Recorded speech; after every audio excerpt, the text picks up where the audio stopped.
Hello, ladies and gentlemen, boys and girls of all ages. Welcome to episode 6 of our Elden Ring full playthrough.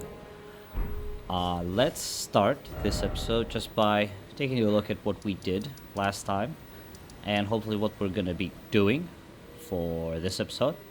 So for this episode, we talked to Selen here after defeating the fake Mad Pumpkinhead. We kind of did a little messy clear of this area right here with the convoy. Then we ventured into the Limgrave tunnels. We cleared the Limgrave tunnels, and we finished off by wrapping up Stormfoot Catacombs, now that we have our fancy little flail. So, for today, what I had in mind is we're not going to be doing any, maybe one cave/catacomb. But what I had in mind mostly is today I wanted to clear out this little top area right here, right in front of Stormhill. So this entire piece of map right here, that's what we're going to be doing today. So yeah, let's go ahead and venture forward. So there's two ways to actually head into this area right here. You can go the standard way through the gate front, but I would personally recommend against it, especially if you're a new player, because this area right here can be kind of hard. You have a bunch of enemies, like they're literally a welcoming committee waiting for you in front of the gate, and you have a big giant waiting for you. So we're gonna be taking a stealthy approach, and this is how we're gonna do it. Let's actually see if we can actually teleport to a closer grace.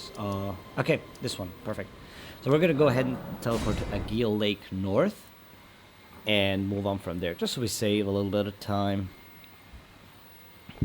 Yeah, today we're gonna be exploring that entire north side chunk of Limgrave, and we're gonna be looking to wrap up this central area of Limgrave. And I'm actually gonna switch to daytime, just so it's easier to look around, see around, so on. And another reason is I do not want to attract a certain type of enemy during the nighttime at this point in time, because I don't think we're equipped just yet to deal with it. But don't worry, we'll be dealing with the enemy later, just as soon as we get some spells and get some levels up. So, what you want to do is you want to hug this cliffside north of you.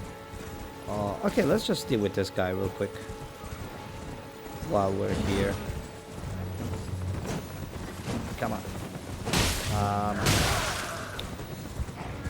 Oh my god.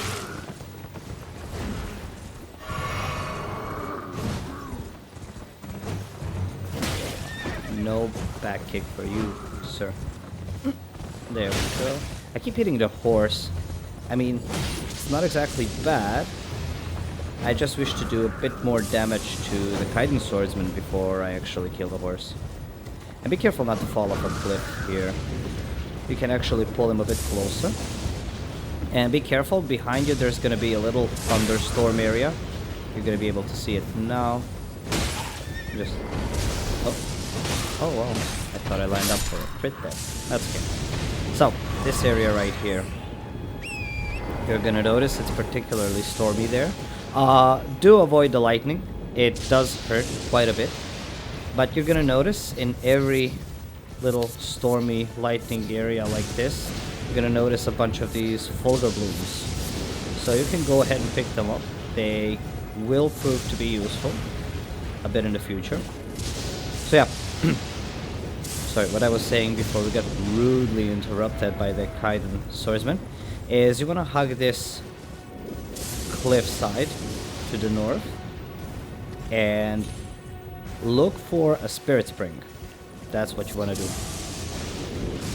We're going to look for a spirit spring that's going to bounce us up there, and we're going to be... Ooh, yummy, yummy mushroom.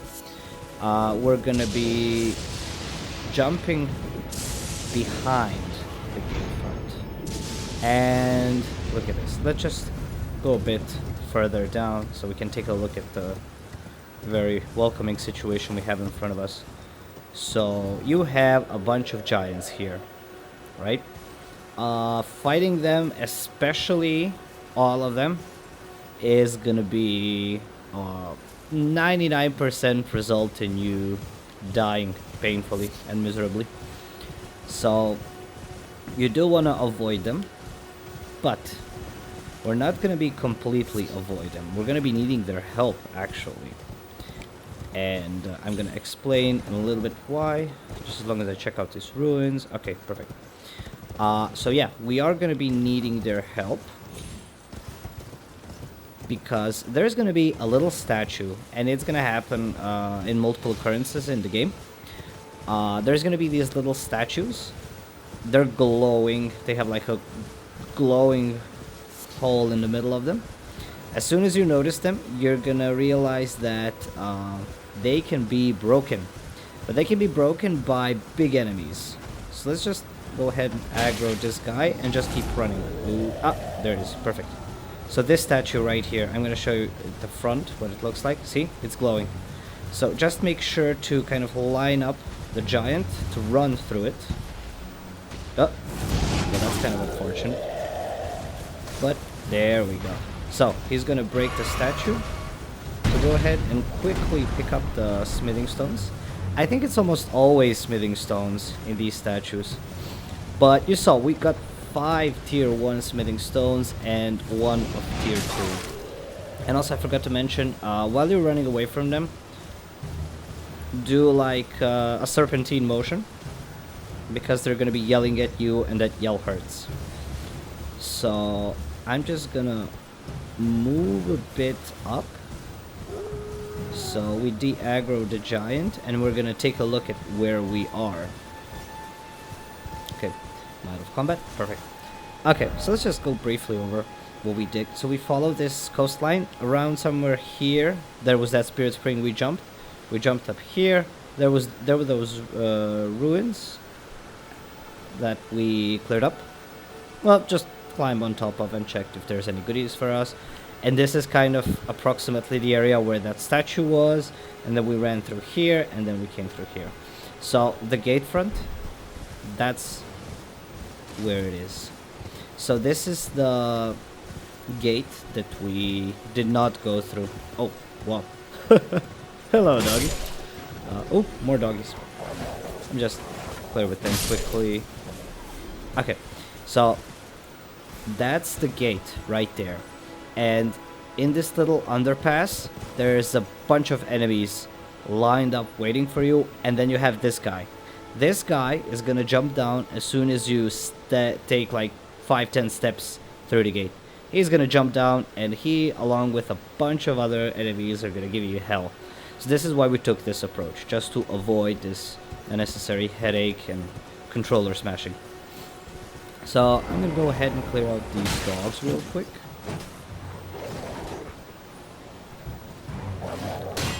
So we learned our lesson. We wait for the both attacks.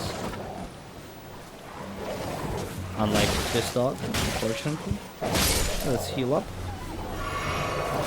Let's deal with the alpha dog. Okay. That's what we're doing? Really? That's what we're doing? Let's heal up. No, no, no, no, no, no. Be careful when you heal. It might render your flask using kind of pointless, because you're gonna heal and then you're gonna take that same amount of damage again. Make sure to get on a safe distance, or wait for them to like get staggered or winding up their attack, and use that opportunity to heal. So yeah, now we're basically behind the Stormgate, and let me see. I mean, it's stormy here, but hopefully we can see it. So, oh, awesome, we can see it. So there's the gate front ruins, the ones that we cleared out at the very beginning. Right, so this is where we are. So we're just gonna go ahead and do a little bit of a run through here. Oh, Scully, nice. Oh, there's another Scully. We're not gonna be bothering with the octopuses. We're just gonna aggro this guy and see if he's hiding any items. For example, he's hiding one Trina's Lily. Oh wow.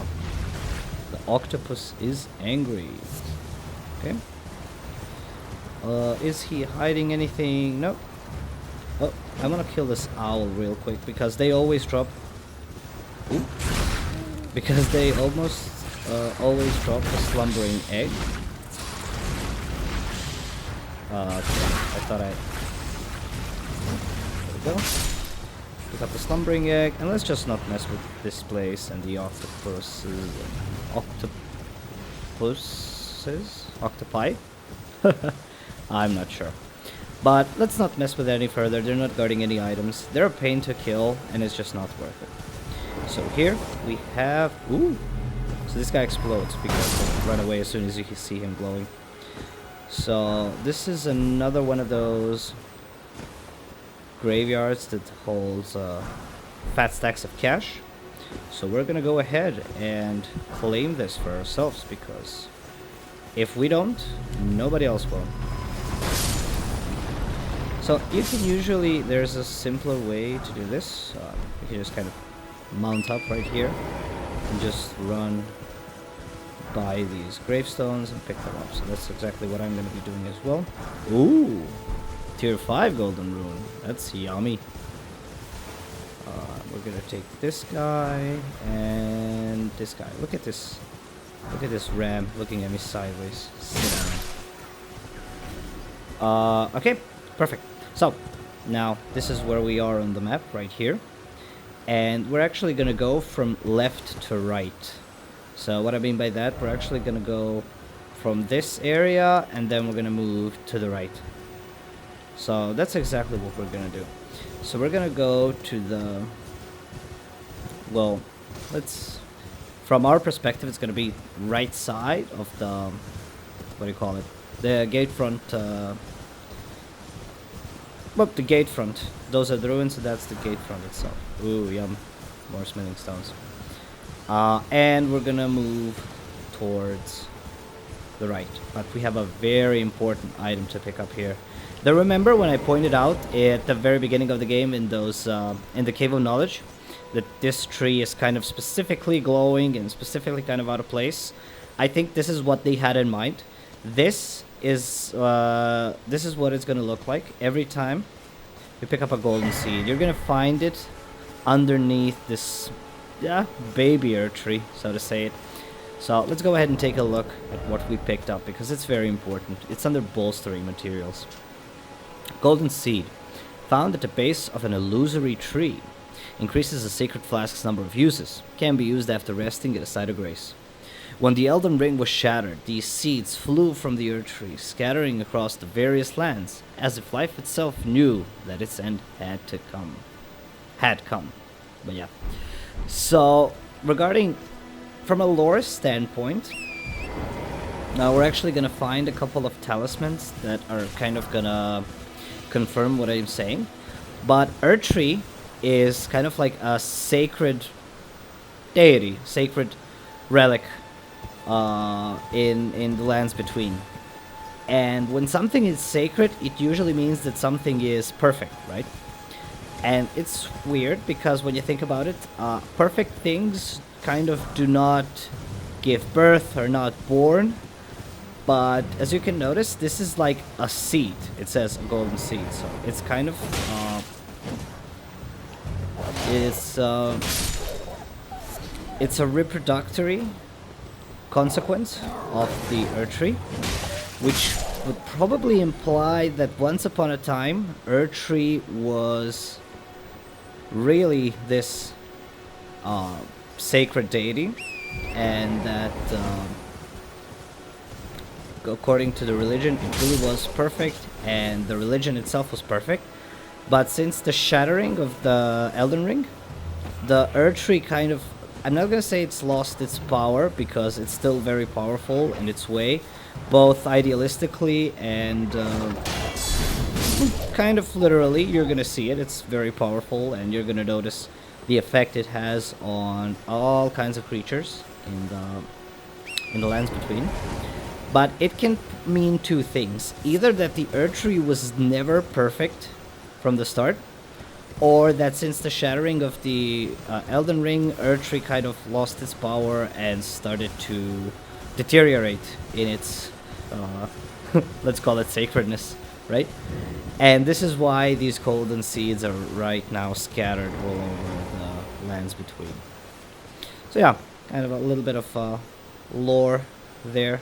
I always enjoy talking about the lore in this game. It's very, I'm not gonna say convoluted, but I'm gonna say intricate. And it's gonna, you're gonna notice, especially with a lot of different characters, that a lot of the things and habits, customs, and even decisions, and pretty much characters themselves, you can make a very precise parallel to the real world, right? And you can like kind of take a look at what would certain people do in certain situations. So love, like normal love, forbidden love, quest for power, quest for knowledge, greed, and so on and so forth. What kind of effect it has on the people that are on those quests and on the people around them. But yeah, we're gonna continue talking about the lore a little bit later. We're gonna talk about the Stormhill Everjail. This place is hell. I would strongly advise you against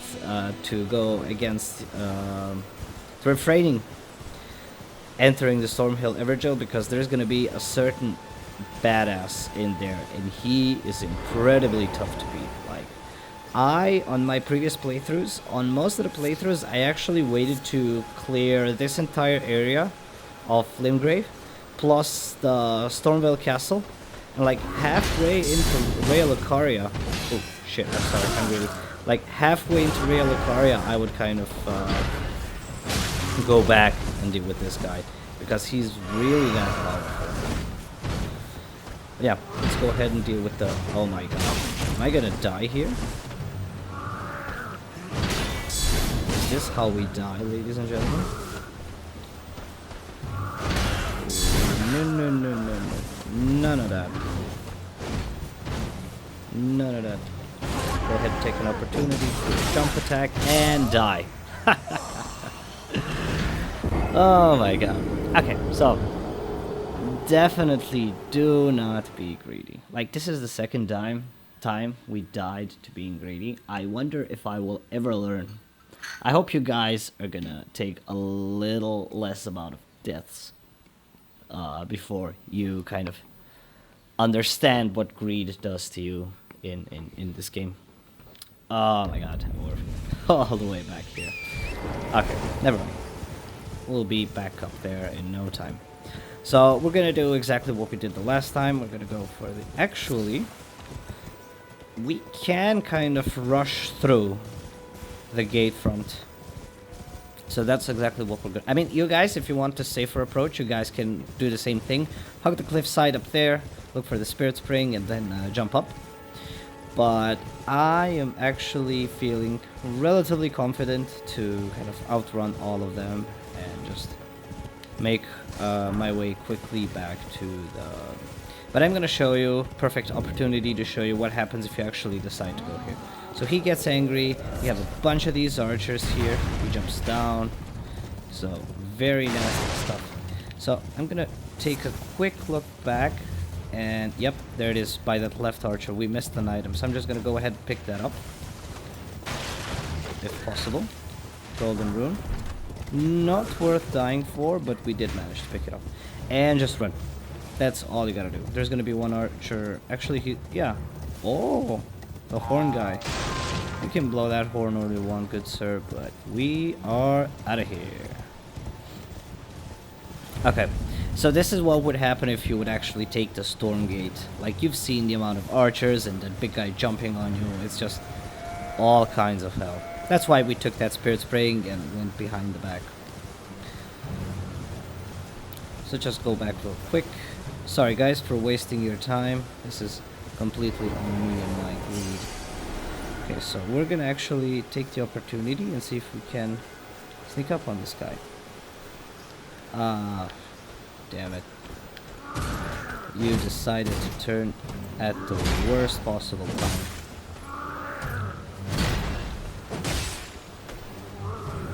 So this is kind of his parry stance.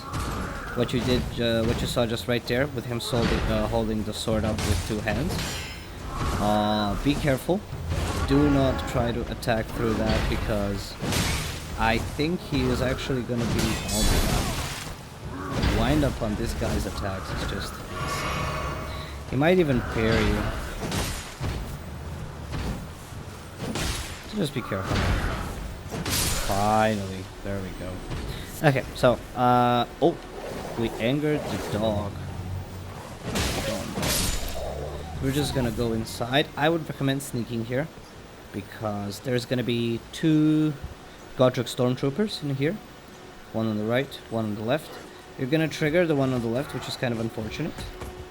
But let's see if we can actually pull him out without angering the other guy. Awesome. So the guy with the big sword, he has a lot of poise. Be careful if you try to bum rush him with a bunch of attacks.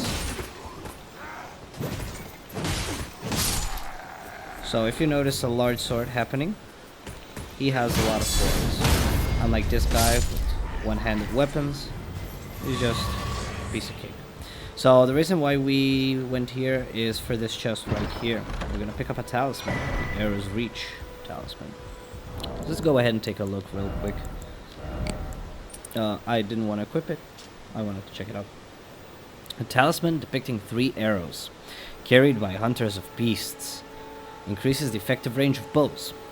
So I always thought that this line, carried by hunters of beasts, I always thought that this line has kind of a Bloodborne vibe to it. Just because like hunters and beasts are kind of like the main concepts in Bloodborne besides like blood itself. So I always kind of found that interesting. It could be an Easter egg. I could be overlooking it. Sorry, not overlooking, overthinking it. But yeah. So after we cleared, we cleared out this part right here. Sorry, this part right here. So after we did that, we're just gonna go ahead and go back, follow the... We're gonna actually run to that little ruin area right there. And the reason why is because there's gonna be an enemy here that we are going to defeat fairly easily if we do it properly. As you might have noticed, there's like a bunch of fossils of giants here. One of these guys is not a fossil. This guy. Now, if you run around him, you're gonna trigger him and he's gonna wake up. But if you take your time and sneak up, let's see if we can actually try and charging a heavy attack. We should do it, but let's go ahead and try. So, if you don't have a strike weapon, don't bother with this guy. Don't bother with this guy at all, because he's going to be taking no damage with anything except the strike attack weapons. So just go to the legs. If you manage to continuously smash him, you're going to be able to bring him down. And this whole flaming area in this part is where you do his critical. And that's how you kill him very easily. Easy rune farm for the beginning. They have a rare drop, that halberd you saw them using. It's a very rare drop, but you can actually pick it up on some occasions. I did a couple of playthroughs, and only on one of them it actually dropped. So be careful before moving on to run up here and pick up this item right here. It's going to be a gesture. So you kind of have a preview of the gesture. Crossed legs. This is what the gesture is going to look like. And on the other side of these ruins, you're going to have bats, but we don't have to necessarily... Oops. We don't have to necessarily deal with them. See them here. Waiting. So we don't have to deal with them. We're just going to be moving forward, following the cliffside. Be sure to follow the cliffside, because you are going to be missing this item right here, the Starlight Shards. So this is just an item that gradually replenishes your focus points, FP, over time. There's a certain amount of it in the game, and I don't think you can actually find them any other way other than like picking them up. You can't craft them, none of the enemies drop them, right? So, in a similar manner to Trina's Lily, they are exceedingly rare to find. So this is where we're going to be heading next, into this little forest area right here.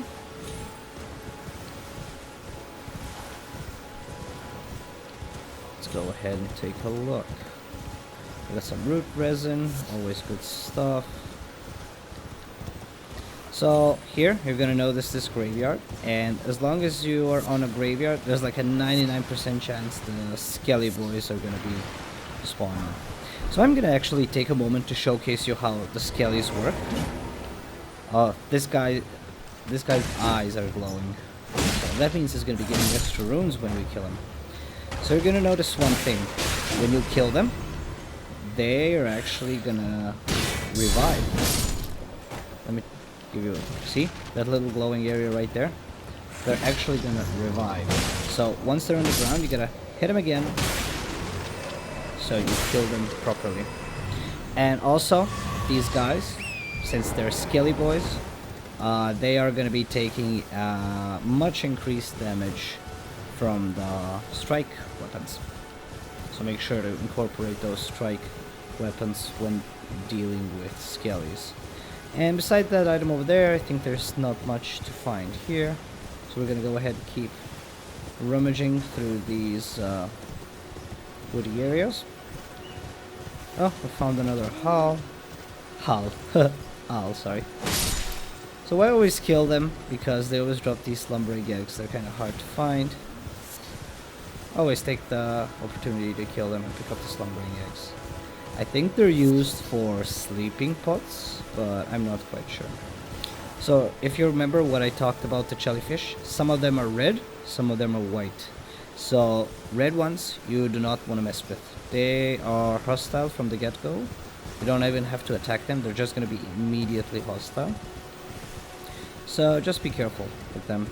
I don't think they actually have a melee attack, but they do launch like bullets of poison. So be sure to dodge that. But we're gonna run through here, we're gonna pick up some stuff. We got 3 items here. Oh, okay. Mystery solved. They have a melee attack. We're gonna heal up.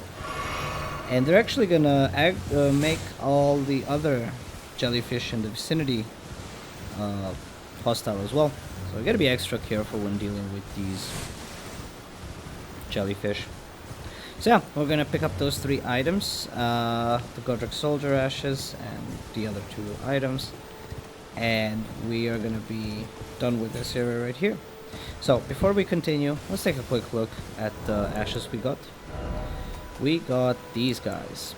Godrick Soldier Ashes. Ash remains in which spirits yet dwell. Uses some of the spirits of 2 Godrick soldiers. A duo of spirits consisting of a wielder of a devastating charged hammer attacks in the vanguard and a crossbowman bringing up the rear.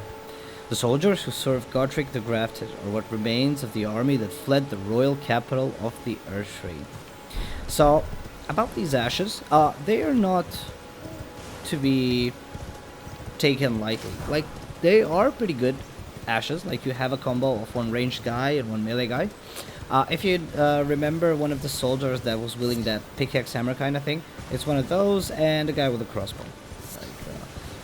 They're not too tanky per se, but they are a significant help to you in troublesome areas. So I'm actually gonna go ahead and put them up here so we can showcase them as soon as we find the boss fight. So we're gonna pick up the golden poop real quick, and now we have covered this entire area right here. And we're going to be moving on to this bigger chunk here. So, okay, so this area right here, kind of specific, you're going to have an ambush of these dogs. It's interesting how they jump out of thin air, but they always do that, right? As soon as you enter a point, on this pathway right here, they're going to just jump down and ambush you. Try to ambush you. I always like to think, giving this event a bit more realistic point of view, I always like to think that they're kind of on that cliffside right there and they're jumping down. But yeah, what we're going to do is we're going to talk actually to a couple of NPCs here, one of them being in this shack right here. So first things first, we're actually gonna pick up this grace and we're gonna rest at it real quick. We're not gonna be leveling up just yet because I do want to purchase some spells. So remember, when we pick up the golden seed, now we have the opportunity to add a charge to one of our flasks. So now you're gonna notice that we start with 4 crimson flasks and 1 FP flask, which is always good stuff. And we have a prompt to talk to Melina here. So let's go ahead and see. Sorry, let's go ahead and see what she has to say.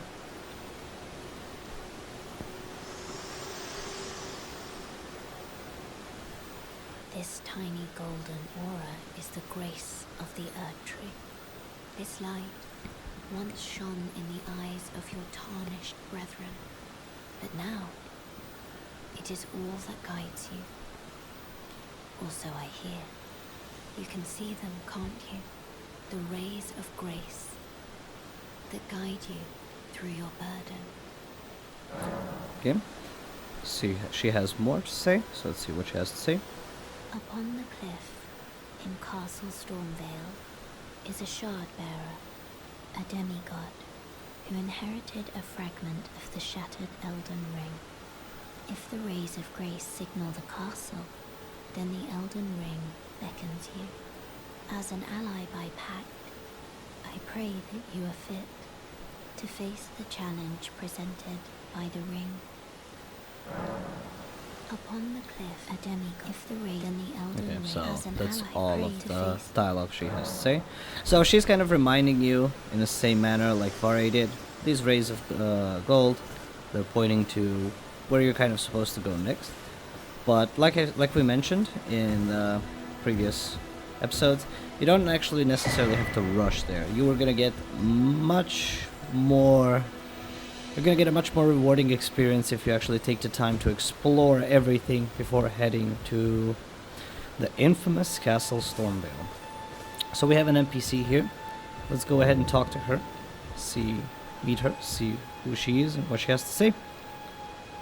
Everyone's been grafted. Everyone who came with me. They crossed the sea for me. They fought for me. Only to have their arms taken, their legs taken, even their heads taken. Taken and stuck to the spider. Did you know, if you're grafted by the spider, you become a chrysalid? It's quite a lark when you think about it. And nice, we get the emote of sitting sideways, like she is right here. Let's use up all of her dialogue. You're all on your own, are you? And heading to Stormvale Castle? Enticed by the one in the white mask, I suppose. Oh, you've come to be one with the spider? Well, that makes us 2 peas in a pod. But I don't have your courage. It's scary, you know, having your arms cut off, or legs, or your head. I want to be like everyone else, but I'm just too scared. I'm nothing but a craven.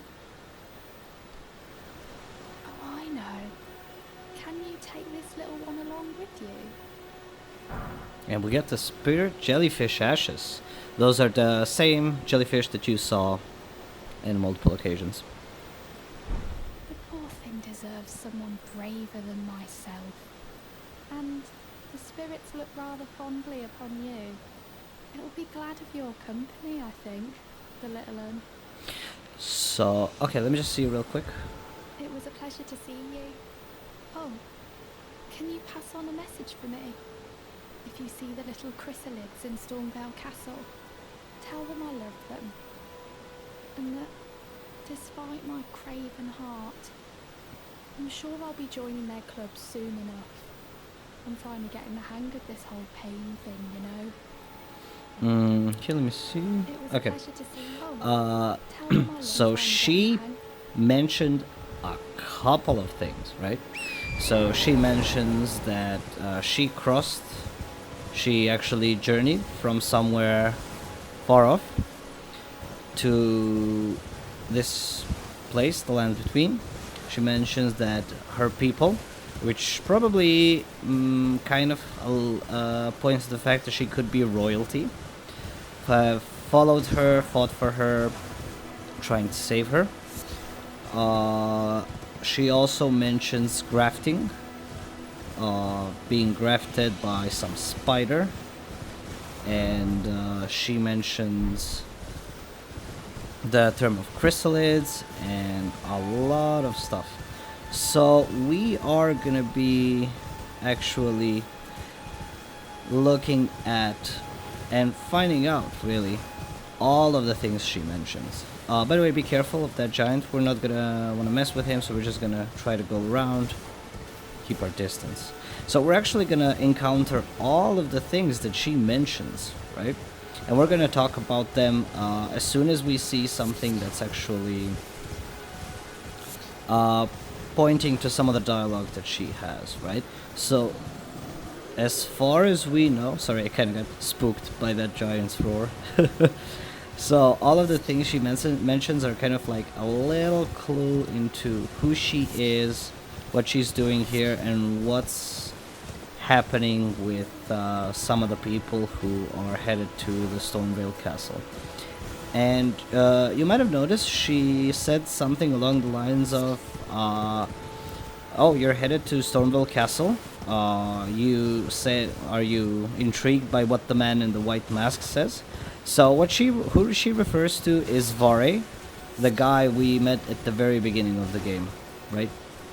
The guy in the white mask who told us that we have no ladies, no invite to the round table hold, no runes, we are destined to die and fail.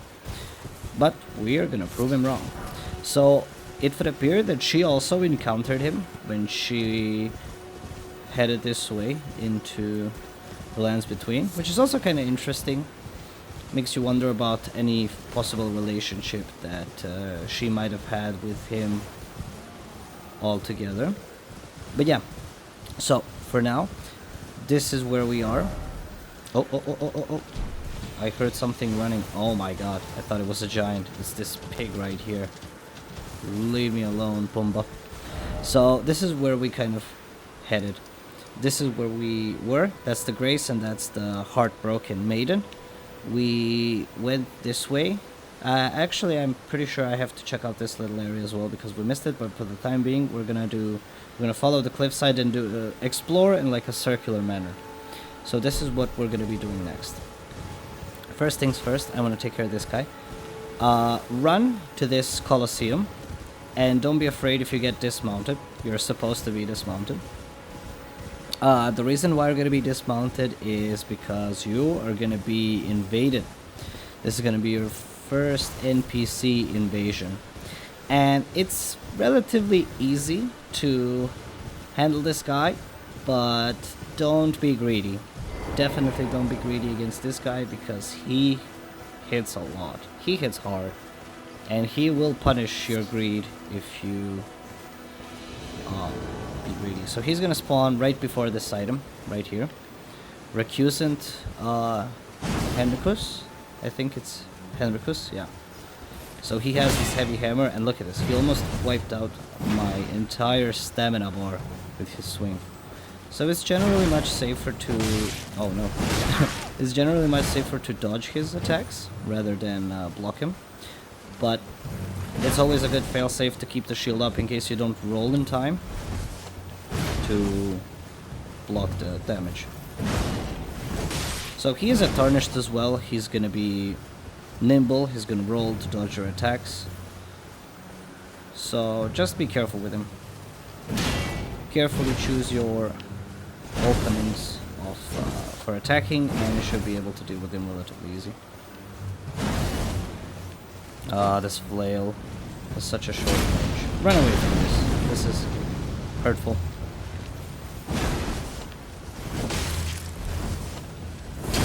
Just take a decent amount of range and you should be safe.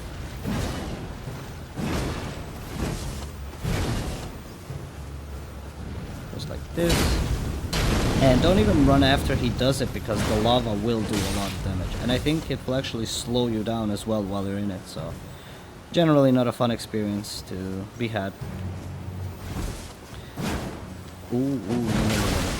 So, as you might have noticed, I'm taking it super slow with this guy, just to show you how to deal with him safely, right? Like, I could kill this guy, like, probably 5 minutes ago, but I'm trying to show you how to do it safely, right?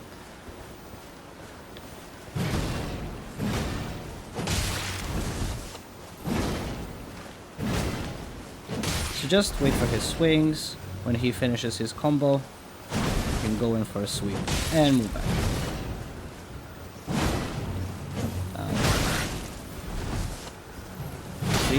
See, like you still block all of it, but it takes up almost the entire of your stamina bar right here. So there you go. And that running attack is gonna break your guard completely.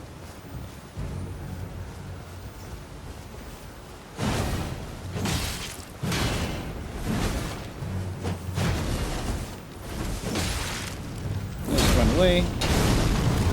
He has one more hit left. This is not the time for you to greed, obviously. So just be careful. He has one hit left. It's better to wait a bit for that one hit than to greed and die.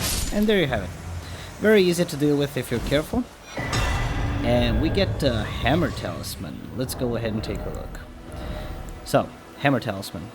A talisman depicting a hammer and a knight. Enhances stamina reducing attacks against the blocking opponent. Hammers are highly effective against shield-bearing foes, so much so that they're known as knight killers. So what this means is when you hit an enemy that is shielding, you're gonna obviously lose a certain amount of stamina, just like you would swing. I think it's a little bit more, given the fact that he's actually like shielding, but with this talisman you lose a bit of less stamina. So when you're dealing with some heavily armored enemies, knights who have big shields, that's kind of useful to keep you longer in the fight with your stamina. You guys can run around here. No, you know what? I'm paranoid. I'm actually gonna run around. So you can open these doors real quick. This is gonna be a PvP area. You enter this little coliseum right here. You move to the Queen America statue, and you can queue up for some PvP, like 2v2s, 3v3s, and so on and so forth. I've never done it actually. I've never been a PvP player. I would like to try it out, but I would like to get much better at the game first before attempting any PvP shenanigans. I have invaded a couple of enemies. I have been summoned as a cooperator for a couple of friends, and that was pretty fun. I will definitely showcase that to you if you are playing on multiplayer. Okay, I'm sorry, I'm just super paranoid. I can almost certainly remember that there was an item in one of these entrances, so to say. I'm almost 100% certain this ends here, right? Okay, so we're gonna move on to the next part. I'm just gonna triple check because I want to make sure that you guys get all of the loot here, all of the areas, and I do want to be as diligent as possible. So yeah, I'll definitely showcase the multiplayer gameplay a little bit, do some invading or do some cooperating. Just so you guys, if you are kind of nervous about trying it out or have no idea how it's done, I'll show you guys, so you can go ahead and help out or make lives hell for your fellow Tarnished, right? Okay, so I have been mistaken. There's no items here. So this is where we are right now, this Colosseum. So what we're gonna do is we're gonna make our way here. We're gonna clear out this area, then this area here. Then we're gonna move down and wrap up the woods and this lower part right here real quick. I hope I can manage to do it for all of it throughout this episode, but we're gonna do our best and see how it goes. We're not in a rush, we're taking our time, we're enjoying the game. I hope you guys are. I definitely am. This is one of the greatest games I have ever played, and I enjoy playing it. As for myself, as well as for you guys. It's awesome, for real. And like I said, if any of you guys that are watching notices that I said something wrong about the lore, or you wanted to talk about something in the lore, or you wanted me to try out some weird builds or some interesting niches in the game, I most certainly encourage all of you to blast the comment section and tell me all about it, because I'm super excited to explore about the lore and about the funny things and interesting things you can do in this game. So with that in mind, there's gonna be a cavalry here. Yeah, we're actually gonna deal with him right now. So he's a mounted enemy, and we're gonna do the same thing like with all of the other enemies.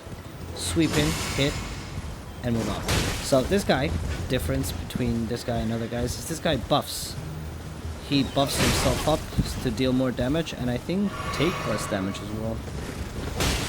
But we're not gonna be scared of him. We're gonna do our thing, move in, take a sweep, move on. He does look the same because he is the same as, oh no, as one of those heavily shielded knights at the Gatefront ruins.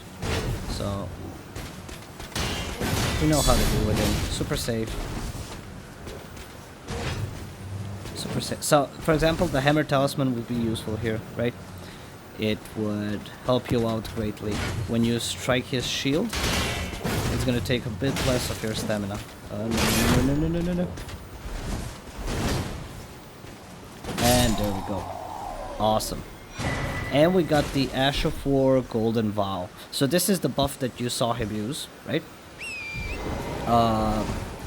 Let's actually go ahead and take a look real quick before we continue. Ash of War. Here we go. Golden Vow. This Ash of War grants an armament, the Sacred Affinity, and the following skill. Golden Vow. Skill passed down from antiquity among the Knights of the Capital. Raise armament aloft and pledge to honor the Erdtree in battle, granting itself and nearby allies increased attack power and defense. Usable on all melee armaments. So yeah, like I said, he does actually boost your attack damage. It gives you holy damage. And be careful with this guy, this little scarab. He's gonna jump down. You're not gonna take any fall damage if you jump down, so don't be scared to kind of bomb rush him down. So it gives you holy damage, and it increases your defense. So very good Ash of War, good stuff, very useful, especially in certain scenarios which we will encounter later. Okay, so this is the part we clear right here. We finished this part, so we're gonna jump down and do this little patch of area right here. So like you saw, there is a reasonable drop down right here. You can just drop down here, and let's see. Okay, so yeah, we drop down here. There's gonna be Trina's Lily, awesome stuff. We always want those because, as we know, they are, say it with me, exceedingly rare to find. So now we're on to this patch of cliffside right here. So do the same thing as always. Run around the edges. You're gonna find these guys here. You can go ahead and dispose of them swiftly if you don't miss, like I did. There's gonna be a little item here.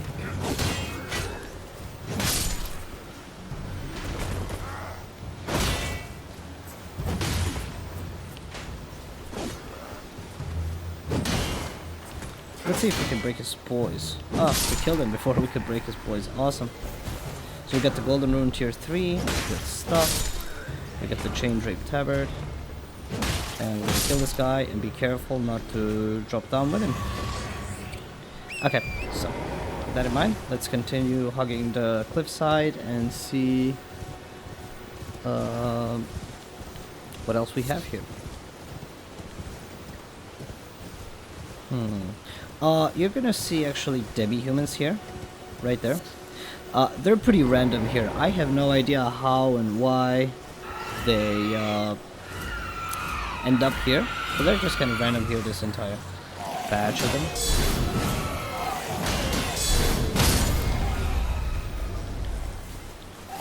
need to regain some of the stamina. Because if I block without stamina, I'm gonna get very vulnerable. But yeah, oh my god. They're super easy to kill. They die very fast. Oh my god. They are annoying in big numbers though, so just be careful.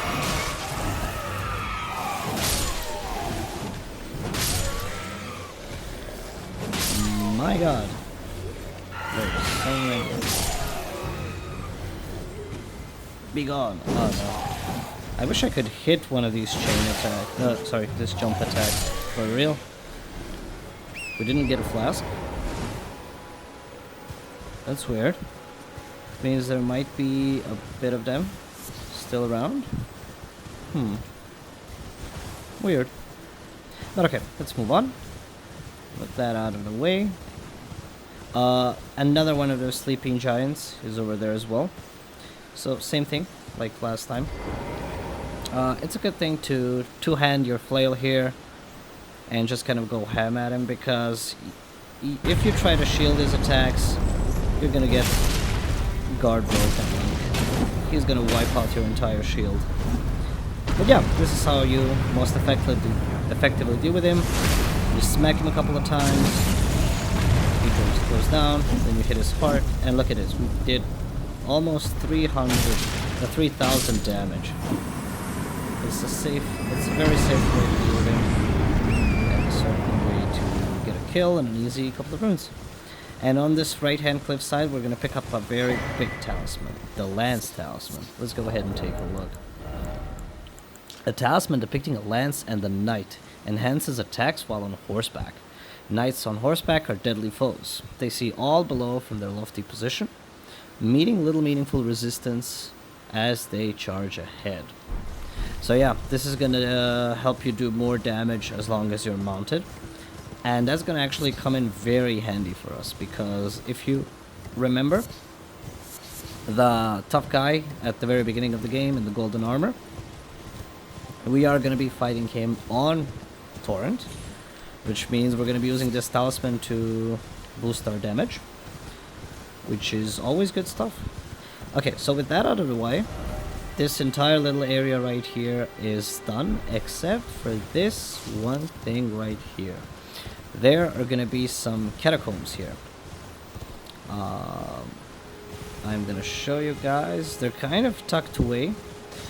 It's kind of easy to spot based on. You're going to notice something glowing over there.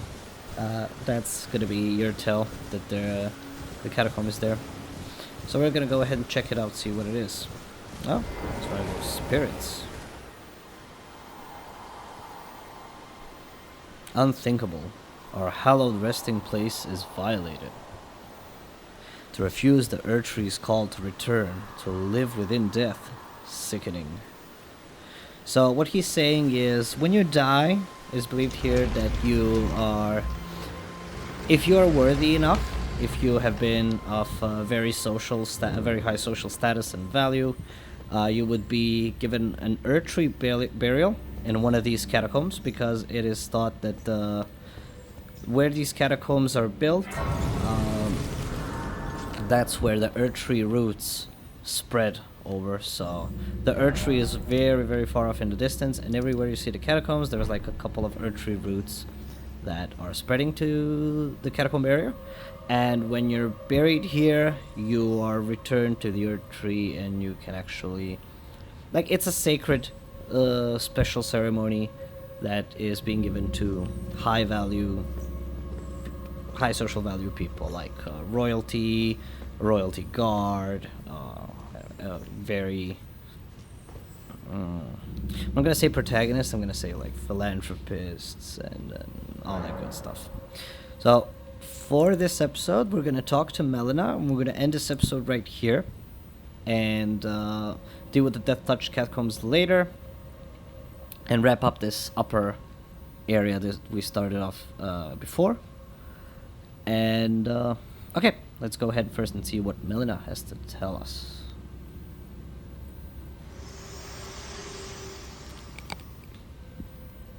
Me? I'm searching for my purpose. given to me by my mother inside the Erd Tree, long ago, for the reason that I yet live, burned and bodiless. There is something for which I must apologize. I've acted the Finger Maiden, yet can offer no guidance. I am no maiden. My purpose was long ago lost. Awesome. So, it's okay, Melina.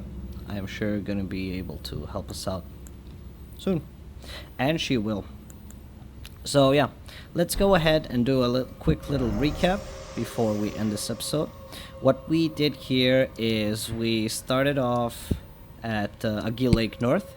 We kind of rummaged around this area. We're gonna clear this area here a bit more thoroughly. We're gonna go to the very end here.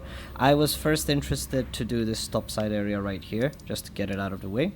So what we did is we jumped on a spirit spring here. We went this way.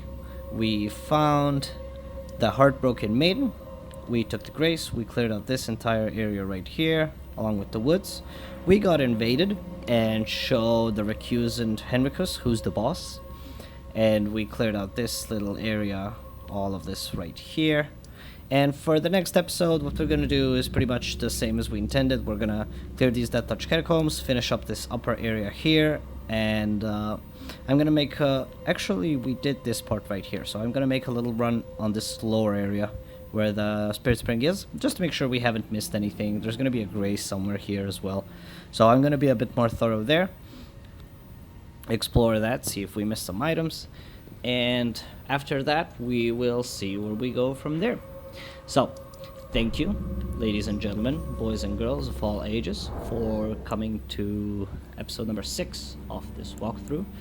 And I will see you soon. See ya.